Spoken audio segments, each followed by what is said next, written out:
Hello everyone. Welcome to Mecha University's class on Luminae. Here with me is Millenium and Rex. If you both could introduce yourself briefly and what team you play for. I guess I'm I can go first. Millennium. Everyone. I'm Millennium, the dedicated healer for Sink or Swim SOS. We managed to get third place in the last community tournament. I'm basically semi-forced to be team lead for that group, but keeping them all under control because the team's really chaotic. So for Luminae, I can give you the perspective of the guy who has to go in between four different people who aren't coordinating and trying to keep them under tabs and also taking care of the objectives because my group likes to go for kills than objectives. Rex, go for it.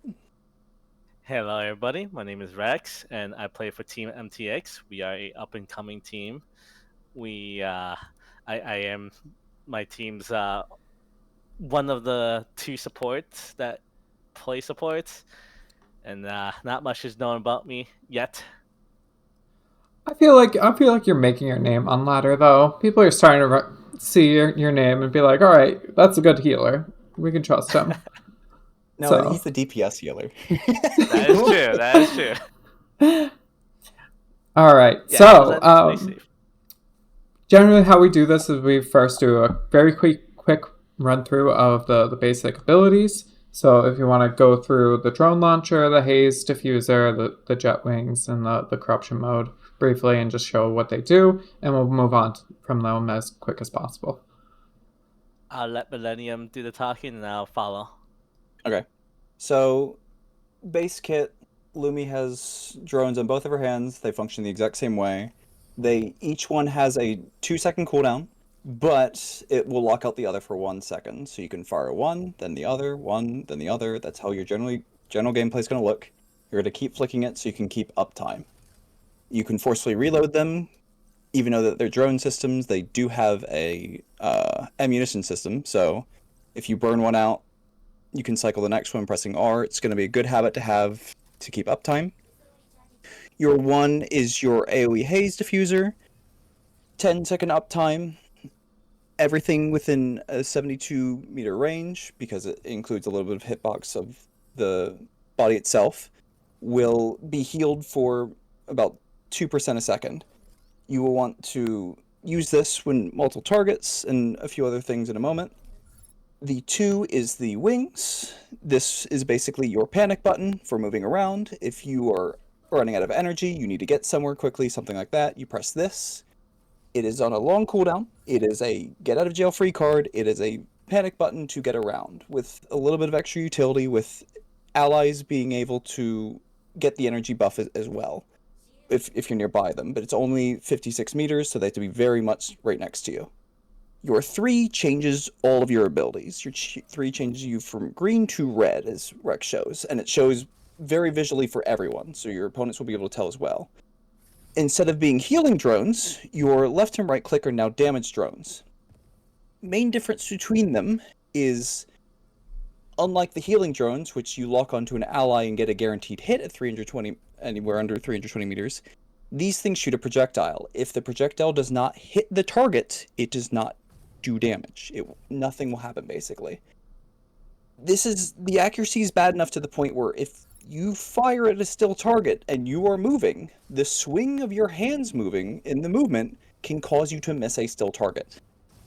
Just the enemy strafing can cause you to miss a still target. They are not super consistent DPS. Rex is much better at it than I am with tracking targets, but basically you can think a little bit like CSGO's movement with shooting. If you are moving when you're shooting, you're going to get really bad accuracy. If you're sitting still for that shot, it should hit pretty well. But basically, your opponents can dodge. But it's guaranteed damage and ignores all shields. It ignores Panaka's shields, it ignores Panther shields. It's the only thing that ignores every shield in the game. The one for the haze on damage form is basically your best disruptor in the game. This thing at 72 meters will kick anyone out of capping.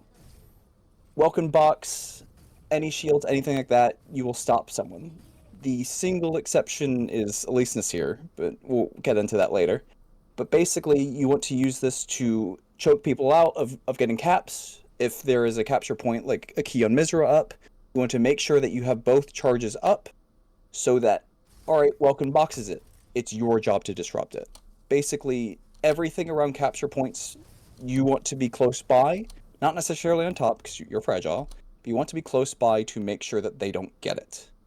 And then finally, the Wings and Corruption form, instead of affecting allies with the energy form, you still get the same energy boost and the like, but enemies within 56 meters no longer have FCS. It's just completely blind for them. There's not a visual for this either. It's basically they cannot tell, because look, you can see little blue particles, but the player will not be able to tell. The only problem is you have to be this close to them for it to affect someone. You might use this to stand on top of Stego. You might use this when you're being meleeed, because it turns off their melee tracking as well. But in general, it's not too useful for disruption. It's very much more used in green form to assist your allies, but it has a separate function.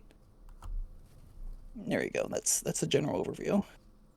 Yeah, beautiful. I think you pretty much covered everything, and kind of move into advanced tactics.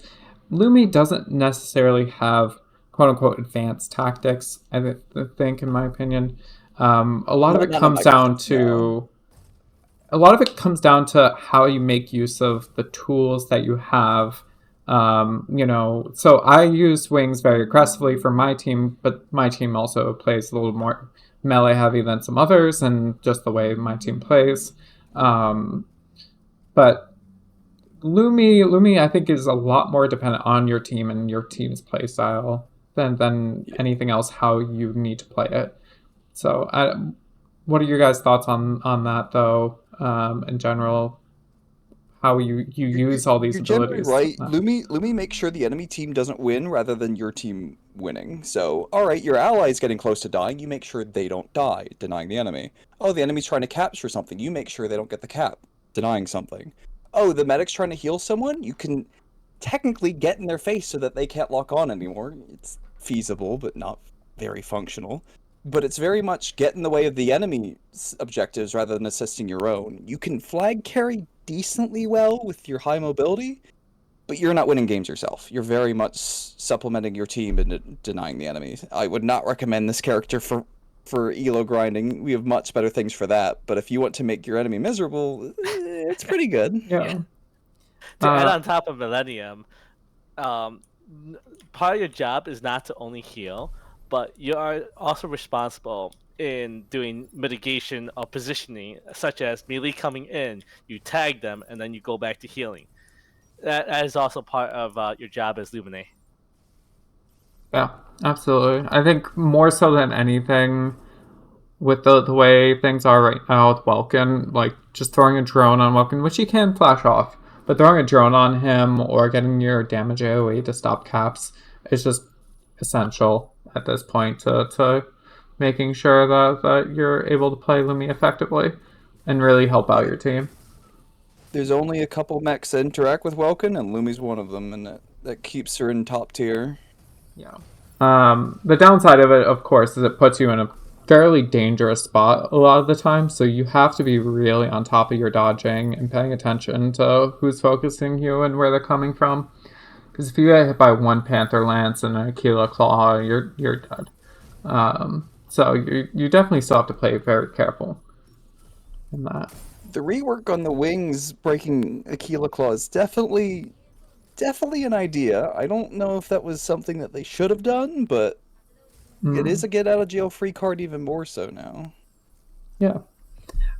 All right. I know you have kind of a list of things you want to talk about, and I guess some demonstratives to show some things. Rex, do you want to do it with a video, and then I compliment the video, or how do you want to do this?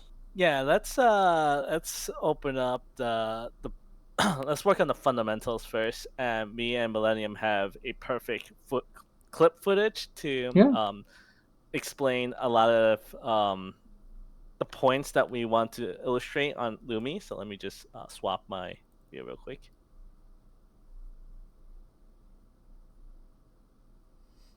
Yeah, and while we're kind of getting there,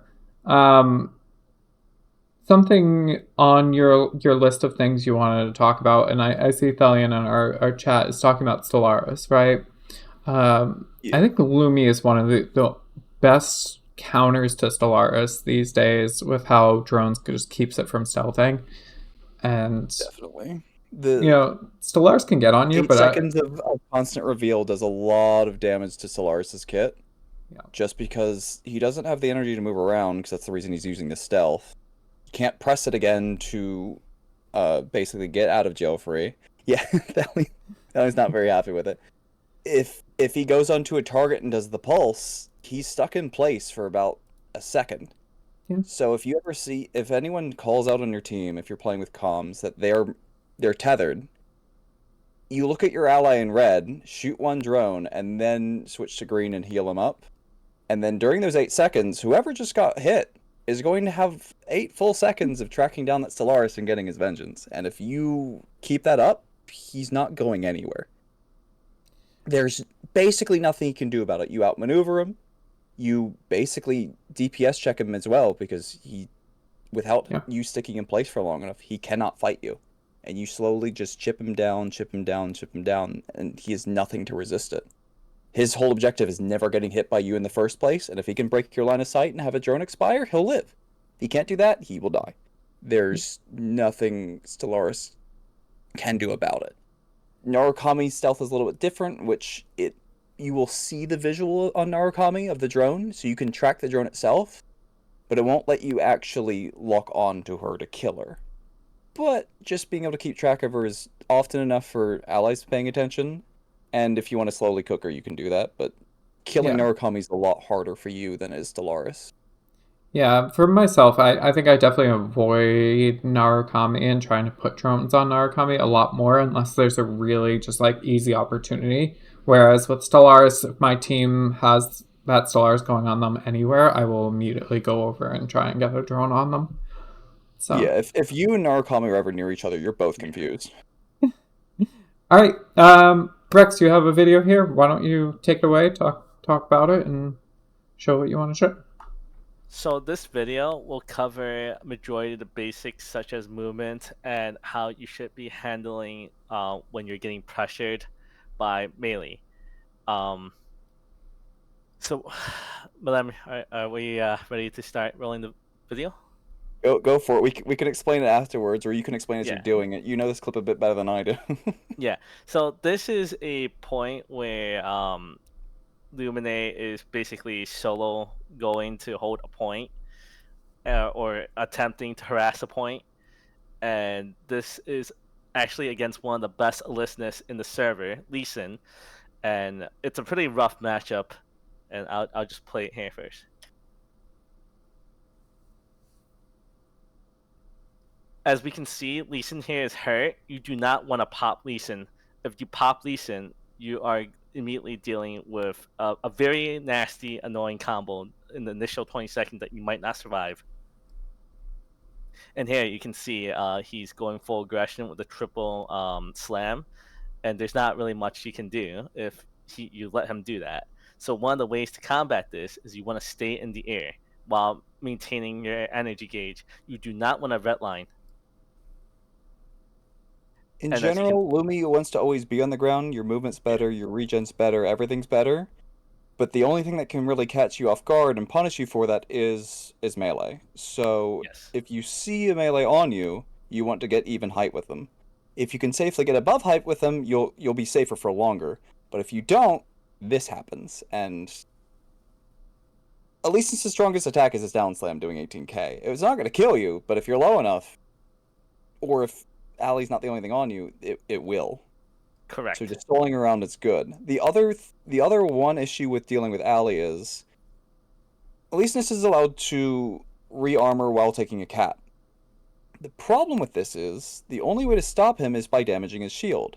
The two mechs that cannot do this are Panther and Luminae. Luminae, who cannot hurt shields, so while he has no actual health bar, you cannot stop him.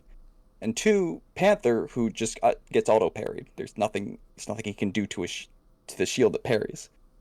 So, if you have a little Aleseness at a cap you're defending, Well, if you have a big Elise set the cap you're defending, make sure you're not the only one there when he pops, because he can just face tank it and fully charge it, and there's nothing you can do about it. Because you cannot hurt him. It's not a bug, it's intended, but it's very annoying. Correct. In this case, Reks is attacking rather than defending, so it's not nearly as big of a deal, but it is something you have to worry about in longer term situations where you don't want to be in a 1v1 with Ali there because there's nothing you can do about it in the defensive side. That is correct.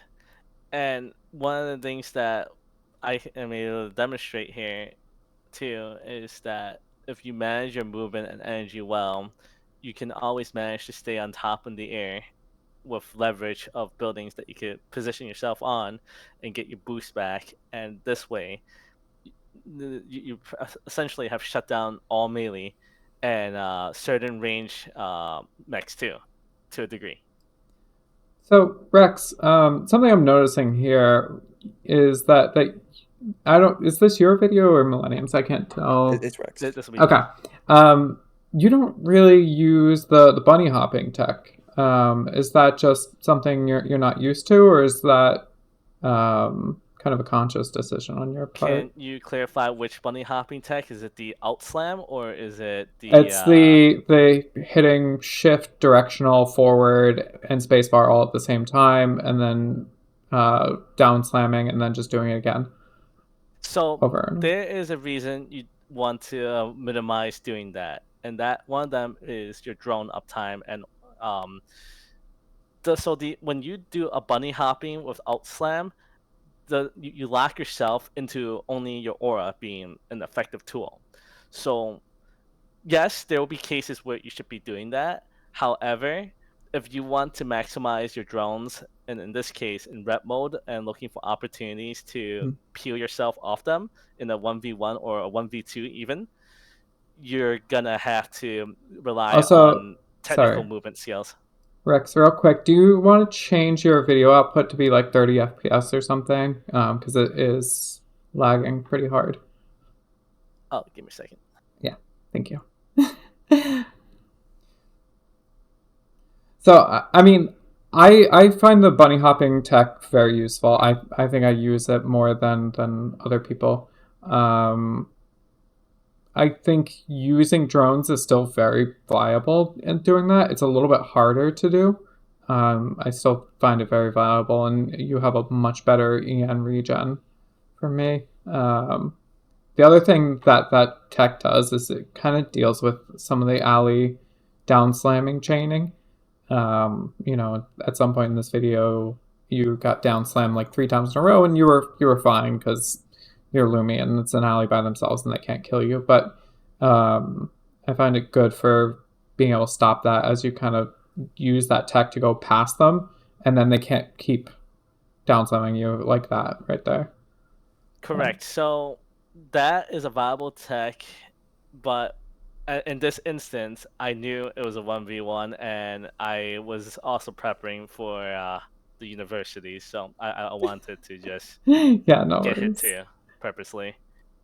But if you're coming in with full resources, coming into this position after around here, where you're able to get a height advantage, you don't have to do that tech at all, and you will just mess up a lot of melees. Prime distance is around 120, prevents them from assault boosting or dashing properly, so they start meleeing in place. Basically, dash out of it before they start it and swing in place. Easiest way to get the energy burned. Like right here. So that is a fundamental the first fundamental that me and Millenium wants to cover. Yeah. And this applies not only to listeners, this applies to all 4 melee. Do you have a welcome clip? I do not have a welcome clip. Okay, because biggest one is obviously welcome, because welcome's the one you have to deal with. There's a few nuances to it, but a lot of them are straightforward. It's just you have to interact with each one differently. So for shield, Obviously, bunny hopping's good. The biggest thing with it is you need to be aware of how he engages you. The reason you have to be aware is because you need to never touch the corner of the box. The corner of the box is where you die. He can pin you into the bottom of the corner or the top of the corner. Either one will kill you, because his body's big enough and you are small enough that he can shove you in there and you cannot dodge out. So you need to make sure that doesn't happen, or get familiar enough with ult dropping to break out of it. But he only needs 4 hits to kill you if he's winding it up properly. So you need to be extra careful that he does not get a second combo off, or you break the first one off early enough that you can just live.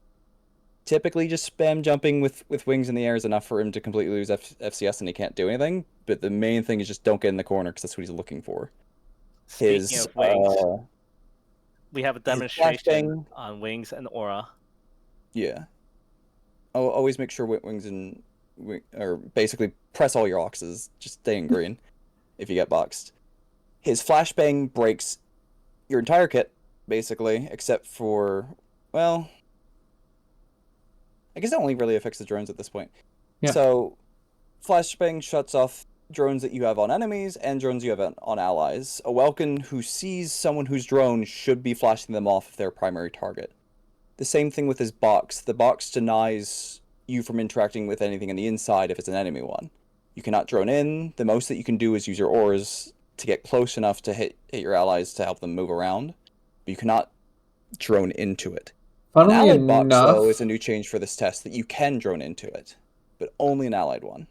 I will say this. I think there is a bug going on, and I've actually saved VODs that shown it. You can sometimes drone into an enemy Welkin box. And I don't know what the trigger is for it, but I have VODs from it. If anyone can figure out what causes that interaction, but I've put both damage and healing drones through a Welkin box before. So that's like mid after you finish locking on? Yeah. Like it yeah. Fully enemy box. I have VODs of it. I've been trying to figure out how it happened. But the VODs just showed it happening. Nothing. So if anyone figures out, let us know, because that's news for me. That is very good. His 3 also breaks your kit a little bit. If it's up, you cannot interact with him unless you completely flank his shield. You need to be above him or past his side, or you will not be able to fire a drone at him at all. If you try to cut the side a little bit too hard and the drone hits his shield on the way over, it also dies. So you need to fully break that flank or fully get above him if you want to drone him for stalling. Because one drone on him is 8 seconds where you don't need to use your haze. And that's 8 seconds that you need to prep, because if your team's not on it, you might have to stall that cap yourself for a whole minute. And every single time you can stall out using your 1 and save it for later for a box is very, very big deal. But in general, you can stall out a cap for probably 2 minutes yourself if the team isn't paying attention. But if you see a Lumi at a cap and it's not yours, don't go for cap. I've seen 4 people stack up in one place on a cap just hoping that they'll eventually get it. You don't. You can't see where the damage is coming from, because the haze is basically invisible if you do it through a wall. Yes. You can't really pay attention to anything. All 4 people, every single person at the cap, needs to turn and kill the Luminae, or else nothing's going to happen. That is correct.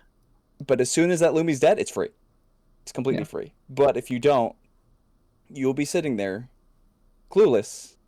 The Lumi will be laughing, and you're not getting the cap.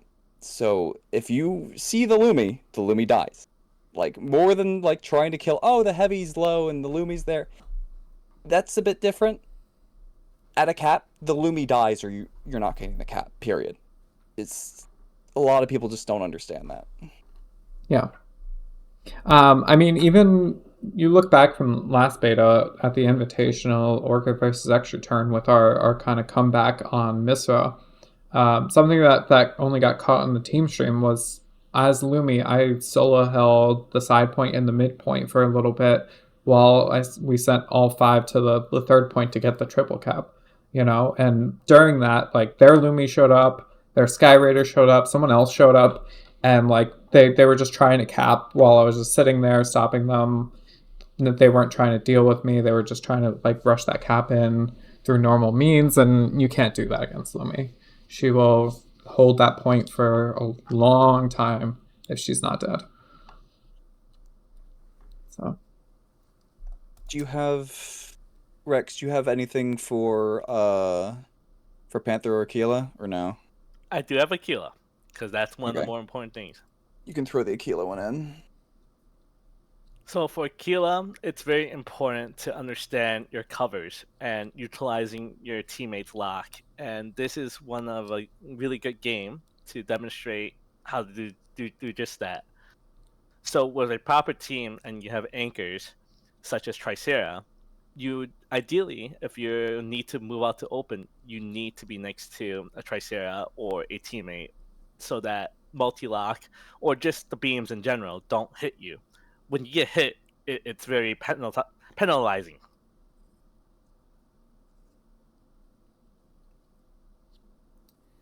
yeah, and I mean, also just to say, with how Claw is right now and the kind of meta, very aggressive comps that are starting to show up, if you get clawed too and like a little bit of pressure from an Aquila and any kind of melee, it's very easy to get picked and just get killed from off of that. It's good to manage your EN even more against the Aquila, because if you can eat the claw on purpose sometimes just to make sure he doesn't get the cooldown back. Correct. As long as you're doing it like not wasting your wings, but you can cycle your wings just to make sure he doesn't get 12 seconds back on that. Or you can purposely bait it because it's not still isn't as fast as it used to be. So if you can bait into a corner and get it so it's burned around a corner, that's also a good habit to have just so you know your awareness. But this entire mech is just knowing your awareness. You need to know where your allies are, where your enemies are, where you're standing, where you need to go, what the next cap is. Like, this mech is nothing micro-wise, it's all macro-wise. You need to know where you're standing at all times, because one mistake, you die. Every single one of your deaths is typically your fault. So you need to be aware of what you're doing as you're dying to prevent that in the future, because no one can help you. You outmaneuver your entire team, you outmaneuver the entire enemy team, and that's why you need to make sure you keep yourself tapped up while keeping everyone else alive. Because if you're dead, you can't do your job. But the same thing happens with your allies as well. The allies also need to know when to pull out. For example, this Vulcan's a little bit deep. Yes. Vulcans always feel like they're a little bit immortal, which they are. They're as close to immortal as they can be in this game. That's for sure. There are limits, but you'll see this a lot with trikes that will go to the cap and like, all right, I'm gonna cap. I'm gonna push the cart for my team. I'm getting low. I'm just gonna stay here and make sure I get it. No. If you are under pressure and you have a medic, you should know when to pull out, because at the end of a match, a 30-second cooldown is very long compared to being out for about 10 seconds and being at full health again. Lumi can output 8% max health healing per second on a single target if she's allowed to. All you need to do is give her that room. Just back off to the side for a little bit, have a little bit of self-preservation, and that trike is never going to die and is going to be super annoying because they thought they got rid of him. All he did was reposition. Correct. I also want to point out, in a fight like these, you also need to, if there's anything that's within range that you can red drone, please do your best to at least tag melees, as we discussed before. Even one drone makes a huge difference in trading off and healing less to your team.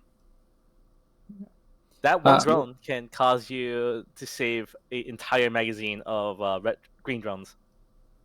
Yeah. Rex and I have the opposite perspective of this. If you have an ally that you can green drone and he's full, but they have any melee pressure, you should drone them. Rex loves being more aggressive with his, getting tags and things, which is fine. But I go from the opposite perspective. If your allies cannot get beneath 50% health, the enemies have no openings to dive.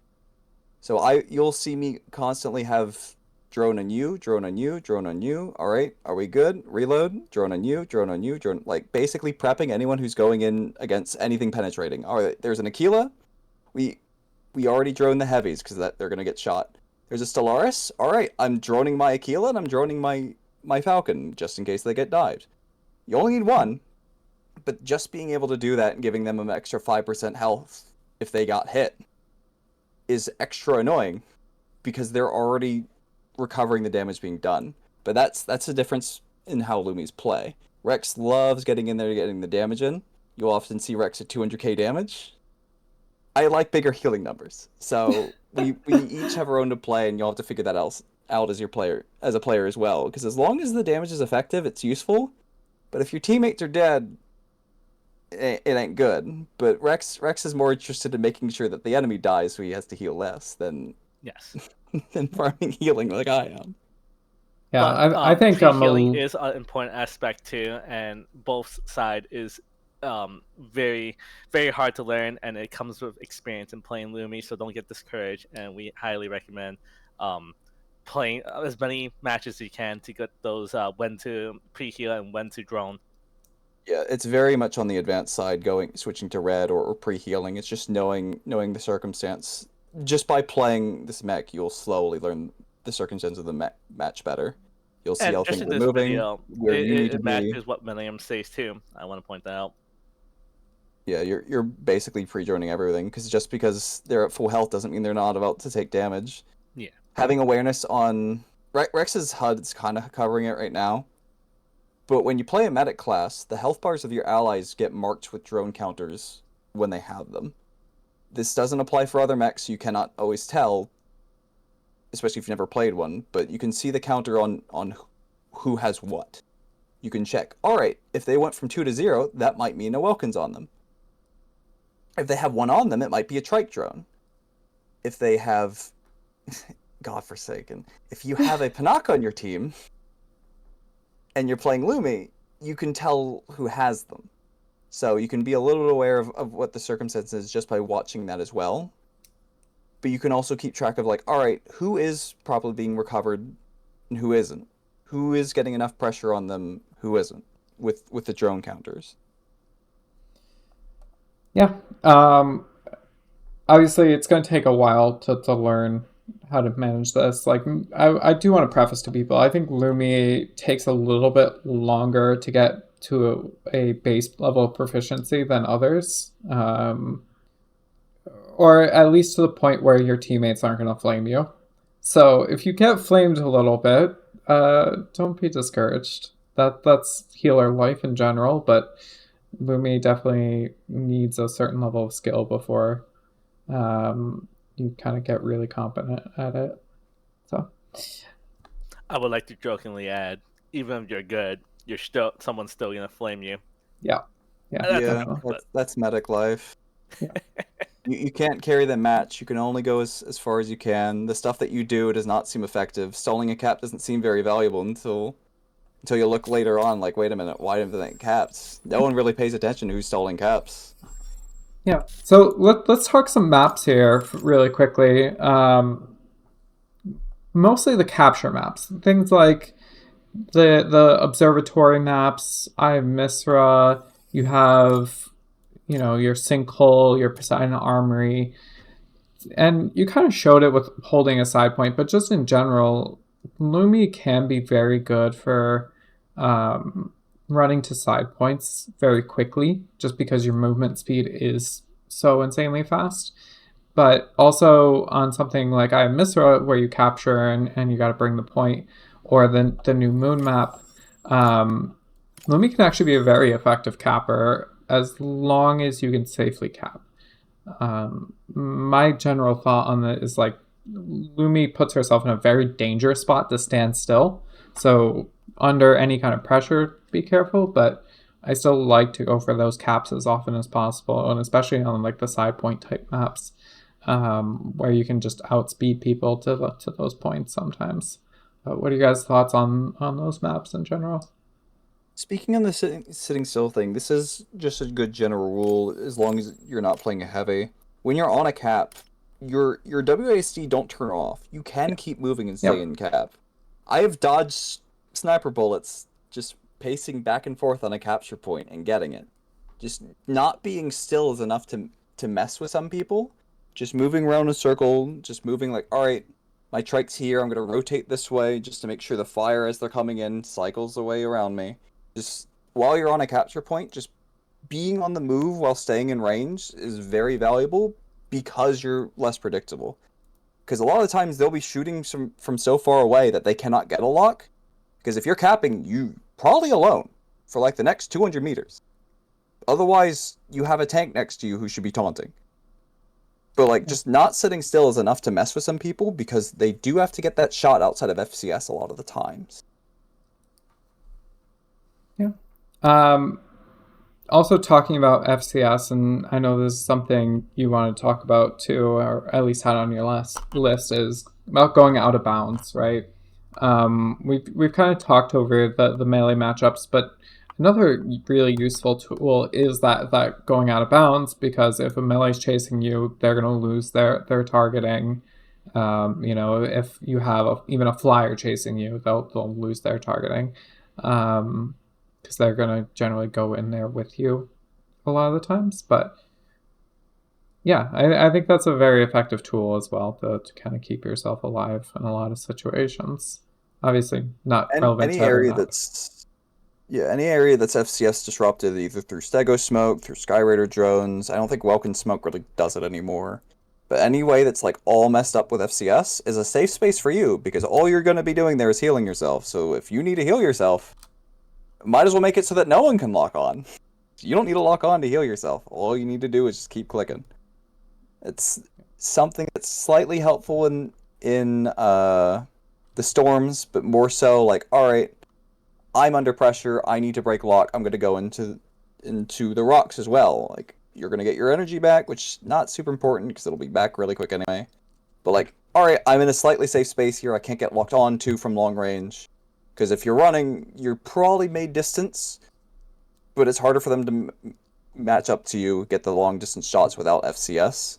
So you definitely want to abuse lock break with that. That's why I don't value the wings lock break so much, because if you're using that, they're already on you, and Welkin is homing melee anyway. He doesn't need FCS for that.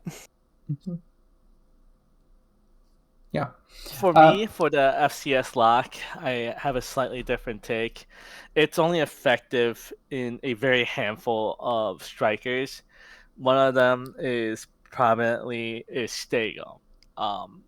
That is one of the best targets to wing lock, but even then, it's limited into very few situations, such as Cape Blanc, where the Stego has that perfect angle, and a perfectly timed wing disrupt can win you a point, as an example.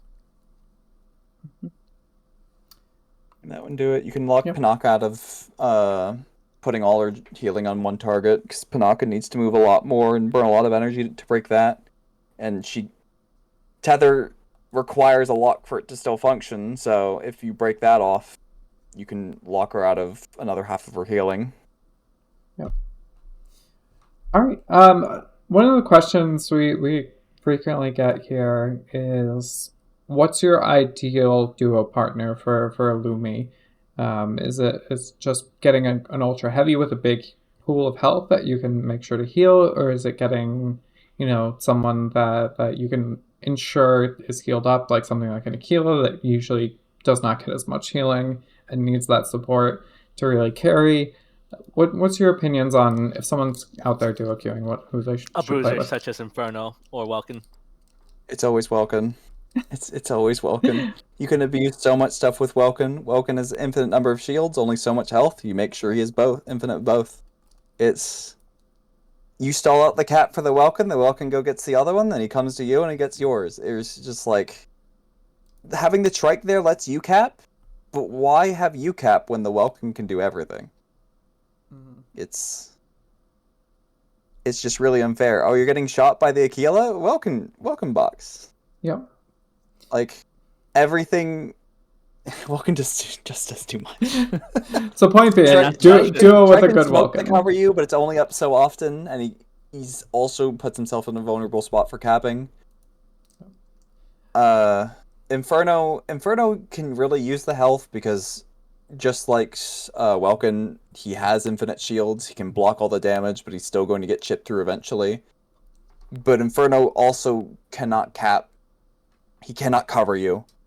All he can do is distribute damage. So if you want to win, you want a welcome player. Yeah. Another question we commonly got was, when should you pick Panaka over Lumi? And this is some heated discussion here. So I want to hear from both of you your thoughts on the Panaka versus Lumi conversation. Currently, at this time, we do not have enough research put into Panaka, and it needs to be further played before any of us can make a comment at this time, unless Millennium has something otherwise. So Panaka's a bit weird. I'm not nearly as familiar with Panaka as Lumi, but Panaka's a bit weird with the state of how heavies are, because Panaka can solo a Tricera. It is funny. It is weird, but on capture maps where your target is sitting still all the time, you can manipulate where he's sitting still all the time as well by walling off the capture point straight up so that no one can interact with it. Like, Panaka being able to have the targets be exactly where you want them to be helps a lot for all the payload maps. You always know where your main target's going to be.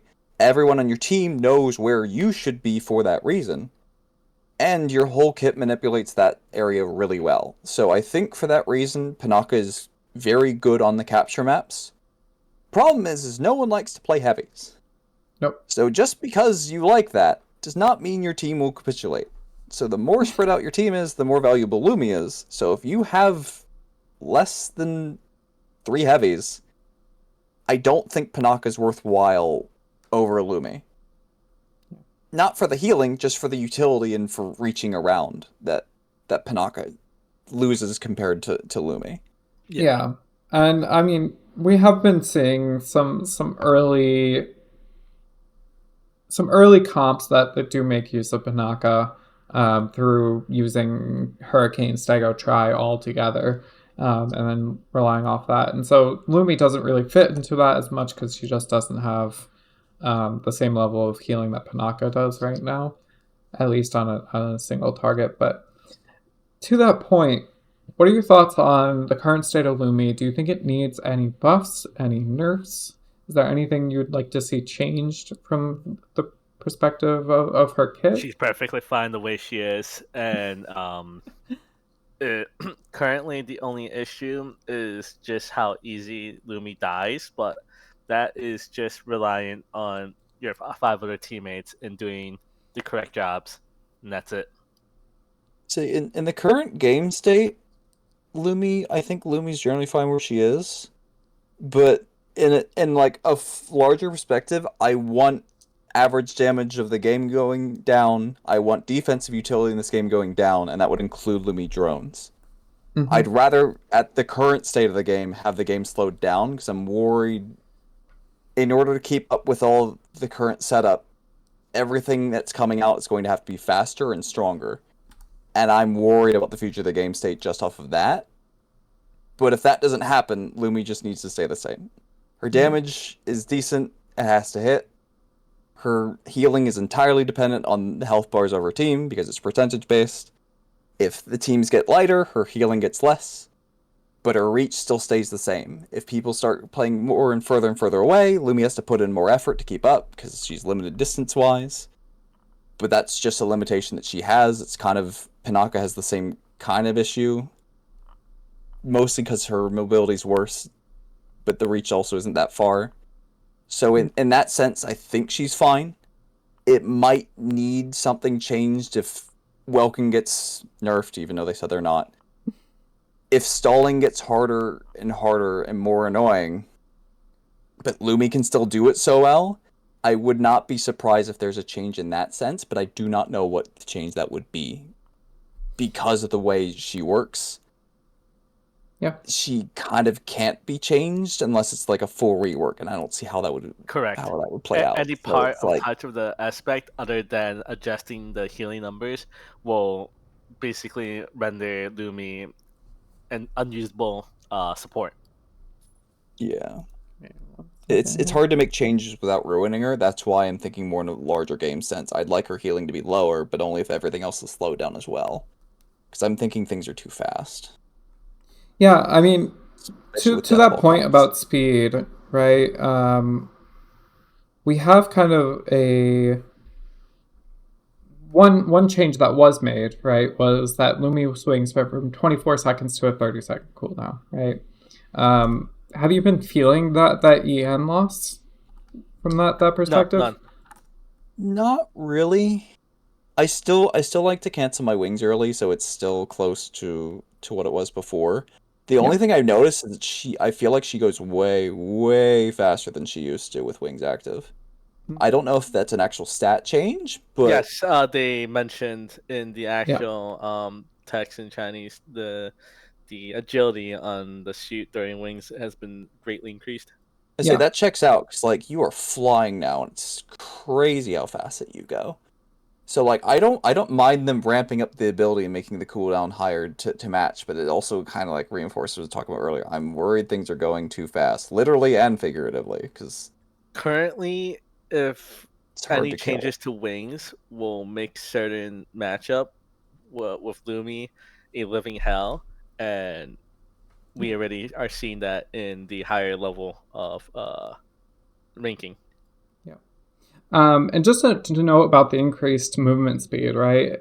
Something I've noticed playing Lumi, especially on like the new map Poseidon Armory, but also on Sinkhole, is before it used to be you had to hold A and a B point, and you had to do that because people couldn't rotate fast enough. Even your Lumi couldn't rotate fast enough to heal. But I'm actually seeing more from other teams as well as my own team holding those two side points, holding that B and C side point, and the Lumi's just able to very quickly pop wings and get from one point to the other so much faster now that it actually kind of becomes more of a viable play to just go for the double side points. Do you guys have any thoughts on that and how you guys have been playing? My team never liked to run the trike, so we like the BNC as well. I haven't done as much group stuff so far, so I don't have too much practice jumping back and forth with new wings. Yeah. But I do know where you're coming from, because that does check out from my old experience. Because like you'd get most of the way, but you wouldn't before. But with this speed increase, that does make sense. For Rex? me, it has no change due to the way of my movement style. It always was this fast without depending on wings, and with the wings, yeah, it's much easier covering B and C on territory control maps, especially if you really need that wing to get you there. However, you want to avoid using that anyways because you want your base movement speed to be almost about 70% as fast as if your wings were up, right? So that requires you to know how to boost cancel and working on your foundation to go there. Because Lumi currently without wings can already cover B and C really fast. Yeah. Using the side tunnels. Yep. Yeah. But I mean, I think definitely with the wings, it's made it easier too, though. At least from my perspective, we've been holding side points a lot more often and just kind of ignoring that A point unless it's really like an opportune moment for it. But yeah, so I definitely like the movement speed buff, even if the cooldown got nerfed. I think it's kind of a fair trade off at times. I just think it lets me get out of jail free way too many times. Like I don't even think I can think of a single time where Wings was active for more than a second because of the stagger bug. That Even I've gotten killed with it because it's yeah, so same. hard to keep track of a Lumi that has wings on. They're just gone. Yeah. You can be as low health as you want. You're not getting shot again unless it's a multi-lock. It's just Yep. so hard to get anywhere near it. Yeah. The box expires and it's gone. Yeah. Another question, and we kind of talked about it a little bit before, is manual reloading. You can cycle your weapons left, right, and kind of fire them in tandem like that. Another thing I tend to do at times, especially early in a match as we're kind of just poking out, is I'll kind of just fire with one side. Mm-hmm. Just do Yep. left, left, left, left, and then just have that on the reload timer and make sure I have drones up kind of at all times if someone does start getting focused. Do you guys do that as well, or? Yes. The opening is always that. It's always tagging all. It's always tagging the 4 closest allies and cycling just the one. Yeah. So I think it's definitely a good thing for prospective Lumies to just keep an eye on manual reloading, when to fire both guns at the same time if you really need a lot of healing on one person, or when it's best to kind of just keep, either your left or right gun firing. That way they're kind of cycling that ammo when you're not ever in a position where both your guns are reloading and someone desperately needs heals too. If you're pseudo wasting ammo, try to keep yourself available. Mm-hmm. It's not super big deal if one's on cooldown, because like you said, you can just snap to the other, and plus if it's early on in a match, they're going to be at full shields anyway. You're going to have the awareness. It's mostly just for the chip damage you're negating. Correct. But something you never want to do that with is your one. Your one is so much more valuable in more circumstances. You never want to easily press that button. You want to keep that, especially on capture maps. It's less so important on deathmatch. You can pop that more for fun. But on either of the key or capture point ones, you always want to keep that available, because if your team's dead weight, you're going to be doing a lot of heavy lifting, and it's going to be with that ability, because that's going to let you do things so much easier, because you can run in, tag it, run out. Run in, tag it, run out. You have a cycle of every 2 seconds. You go in, hit it with red, you jump out, drone yourself twice, go in, hit it with red, jump out, drone yourself twice, and you just do that for about a straight minute. If your team is not at the other cap, or they're not coming, you're going to be wasting a lot of time. You're probably not going to get it. You're probably going to die. But you're wasting a lot of time. And that's basically your objective. If you can keep 3 people there, that's 3 people that's not on the other cap. And if your team still can't do it, well, you weren't winning anyway. If an Aquila is not there, you basically guaranteed a bit and a half of stalling on just that point by yourself. Yeah. Yeah, if they don't pay attention, if there's no one specifically focused on taking care of you, yeah, they just turn their brain off. They just see cap, no enemies in the visual area, object permanence is gone. And they just don't even think about the fact that their channel progress isn't going past 20%. Yeah, definitely. So, we're kind of getting close to the end of an hour here. We have a little bit of time left. Something I do want to ask you both about is we've kind of talked about the state of Lumi, what your thoughts on her are, but if you were to actually give her kind of a ranking on a tier list, where are you putting her right now? Millennium, I know you mentioned that you haven't really played as much on squads, like full 6 stacks as of late, but what are your initial thoughts on where she's sitting at? Is this a solo queue rating, or is this an I would say in comp competitive. rating? Yeah, I want to gear everything towards competitive. So for competitive, where do you think she's at? Competitive, it's definitely A. Just the ability to reset a fight after winning it, or slowly stall a fight that you're losing, is just so unbelievably valuable. Because for competitive, it's not your job to take the capture point. It can be your job to stall it, but you don't need to win the game. Your teammates can. You're just setting them up further. In solo queue, I'd rate it 1 tier lower, just because you cannot win the game yourself. You can only set it up.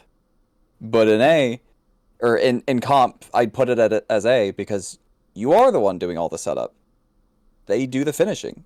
You can trust your teammates. If you can't, get other teammates. Yeah. For me, it's similar rating with Millennium, but for competitive, it's hovering between A- and A+. Only because A+ and the difference between the A+ and the A- in the competitive scene is drastically different. That 2% difference in a Lumi playstyle or a Lumi action is the key deciding factor if that engagement is being won, right? Mm-hmm. And that is my experience with Lumi. Yeah. In a 5 stack. So I kind of go the opposite way here, and I already caused some drama saying this, and I'm sure it's gonna cause more drama. I actually rated Lumi. I think it was yesterday at a C for competitive. Mostly with how the meta right now seems to be shifting into no healer, 6 very fast damage dealer comps that Lumi just cannot survive against. So if the prevalence of these comps and what we're assuming that meta is, or at least what I'm assuming that meta is going to shift towards, I think Lumi's going to find herself really struggling to just stay alive to a point that's worth it for a team. I've been a diehard Lumi main for a long time, so it hurts to see, but legitimately off of these comps popping up, I've started playing Falcon and learning Falcon just so I have something to play on my team and be effective with without kind of a healer in the equation. Millenium, I'm not sure if you started running to these 6 damage comps as much, but Reks, I'm sure you've seen them on the ladder. What are your thoughts on that? So my thoughts on that is it's not too terrible. It's yeah. All you have to expect is you are going to die, just like every single person in your team is going to die. However, just because you died 3 times as Lumi does not invalidate the sustain that you bring. All you really need to do is have one really good engagement and live in that one engagement, and that comp falls apart entirely. That comp you're mentioning does not win against TDM. And the only reason why that comp is really hard is because that comp hinges on Falcon and Aquila being evasion tanks. If you solve those 2 components, you don't have to swap out Lumi. That is my analysis here for anyone that thinks that Lumi might be phased out or a support might be phased out due to those type of comps. I could see how the value could be lower because you're not healing people because they're dying so quickly. I don't think I'd put her at C if that comp is one of the bigger ones. I put her at B still, just because of how slippery she still is. Even if you're not the one doing the main objective, even if you're not the one keeping everyone alive, you yourself can probably stall out that group faster than any other mech. You Correct. can move somewhere much faster. You can drag enough people away in a direction fast enough to actually still be viable, basically as an evasion tank. Not even as like a DPS, not even as a medic. Just being able to stall out the whole group for about 20 seconds because you're that annoying is some value in and of itself. The main thing is just like how strict that comp is with its kill timings. If it needs to be super strict to win, that might be viable enough to keep Lumi in there. If it has a lot of leeway because it can keep chaining end so easily, then maybe not. A lot of this stuff also hinges on what changes we'll see on Friday. Yeah. If Hurricane actually gets the buff it needs. Because Hurricane stalls out that group pretty well, and if Hurricane's actually viable again, well, that's going to change some things. Yeah. But yeah, there's a lot of playing out because it's the whole extra slow ball comp and there's the fast death ball comp. That are like the 2 premier ones. Like they both have their own use cases in certain areas that are completely worthless in others. So we'll have to see how they bounce off each other, and we'll have to see where Lumi fits into both. Yeah, for sure. And I mean, this Sunday is when kind of the competitive scene really starts kicking off, right, with our summer league. So I think we'll start seeing these evolutions, start seeing how these comps work in real time, and especially with the ban system in place. Kind of speaking on that, if there was one striker your team could like ban out for you to be able to feel comfortable playing Lumi, for me that feels like Aquila, just to stop that multi-lock and unclaw. It's always Aquila. Yeah. So you get up Aquila, Lumi has no fear of the sky, and not even the flyers can punish Lumi at all. Skyrider's still really annoying because Skyrider doesn't get off of you ever, and it stops your healing, and it's annoying in general. but it's nothing as bad as just being clicked on and dying in 3 seconds. Correct. Yeah. So, I mean, we'll see how things go on Sunday, right? You know, Rex, I know you're participating. Millennium, I don't know what your plans are. You have to ask Puppet. I don't know what. I haven't seen the roster. I haven't seen like the full rosters from everyone. So if we see you there, hopefully we see you playing Lumi. But yeah, we're here at the end of the hour. If you both have anything you want to shout out or talk about, go ahead. Millennium, you first, and then Rex. I think we covered everything. Yeah, we did. Yeah. Bully Panther and Stellaris. Do your team a favor and bully the Stellaris. Just if the give them a Stellaris red can't drone. do anything, your flyers are happy. They don't need heals. They just want Stellaris off of them. All right, guys. Thank you both for coming, and I'm sure we'll talk more soon and maybe revisit this in a month from now when we start seeing how things go. But thank you again. Community. Bye. Bye. Bye-bye.